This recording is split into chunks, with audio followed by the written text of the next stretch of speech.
ಚಿತ್ರದುರ್ಗದ ರೇಣುಕಾಸ್ವಾಮಿ ಕೊಲೆ ಪ್ರಕರಣಕ್ಕೆ ಸಂಬಂಧಪಟ್ಟಂತೆ ಎಫ್ಎಸ್ಎಲ್ ವರದಿಯಲ್ಲಿ ಹೊರಬಿತ್ತು ಭಯಾನಕ ಸತ್ಯ. ದರ್ಶನ್ ಬಟ್ಟೆ ಮೇಲೆ ರೇಣುಕಾಸ್ವಾಮಿ ರಕ್ತದ ಕಲೆಗಳು ಪತ್ತೆಯಾಗಿವೆ.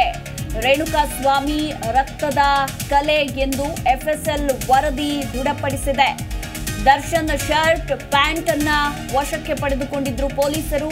ಹಾಗೆ ಆ ಬಟ್ಟೆಗಳನ್ನ ಎಫ್ಎಸ್ಎಲ್ಗೆ ರವಾನೆ ಮಾಡಲಾಗಿತ್ತು. ಈಗ ಎಫ್ಎಸ್ಎಲ್ ವರದಿ ಕೂಡ ಹೊರಬಿದ್ದಿದ್ದು ದರ್ಶನ್ ಬಟ್ಟೆ ಮೇಲೆ ಕಾಣಿಸಿಕೊಂಡಿರುವಂತಹ ರಕ್ತದ ಕಲೆಗಳು ರೇಣುಕಾಸ್ವಾಮಿಯದ್ದೇ ಅಂತ ವರದಿಯಲ್ಲಿ ಈಗ ಸ್ಫೋಟಕ ಭಯಾನಕ ಸತ್ಯ ಹೊರಬಿದ್ದಿದೆ.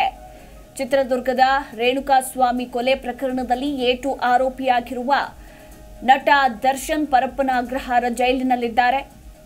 ಅವರ ಬಟ್ಟೆಗಳನ್ನು ಪೊಲೀಸರು ವಶಪಡಿಸಿಕೊಂಡು ಎಫ್ಎಸ್ಎಲ್ ವರದಿಗೆ ಕಳುಹಿಸಲಾಗಿತ್ತು.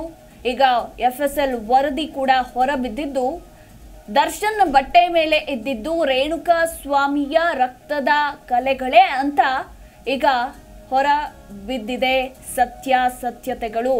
ಹೀಗಾಗಿ ನಟನಿಗೆ ಮತ್ತಷ್ಟು ಶಿಕ್ಷೆ ಹೆಚ್ಚಾಗುವ ಎಲ್ಲ ಸಾಧ್ಯತೆ ಕೂಡ ಇರುವಂಥದ್ದು.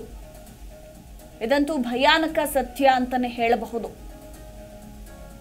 ಇಡೀ ರಾಜ್ಯವನ್ನೇ ಬೆಚ್ಚಿ ಬೀಳಿಸಿರುವಂತಹ ಈ ಪ್ರಕರಣಕ್ಕೆ ಸಂಬಂಧಪಟ್ಟಂತೆ ಎಫ್ಎಸ್ಎಲ್ ವರದಿ ಹೊರಬಿದ್ದಿದ್ದು ರೇಣುಕಾಸ್ವಾಮಿ ರಕ್ತದ ಕಲೆ ದರ್ಶನ್ ಬಟ್ಟೆ ಮೇಲೆ ಇರೋದು ಈಗ ದೃಢಪಟ್ಟಿದೆ. ಜಿ ಕನ್ನಡ ನ್ಯೂಸ್ ಈಗ ನಿಮ್ಮ ಮನೆಯಲ್ಲೇ ನೋಡಿ. ಎಲ್ಲ ಕೇಬಲ್ಗಳಲ್ಲಿ ಈಗ ಲಭ್ಯ. Sun Direct 292, Jio TV 1334, U digital 162, city cable 51, GTPL 17, Abhishek cables 821, rock line telecommunication 51, Shri Basaveshwara number 60, Vinayaka digital number 53, in digital number 896ರಲ್ಲಿ ನಿಮ್ಮಿಸ್ತದ ಜಿ ಕನ್ನಡ ನ್ಯೂಸ್ ನೋಡಿ ಆನಂದಿಸಿ.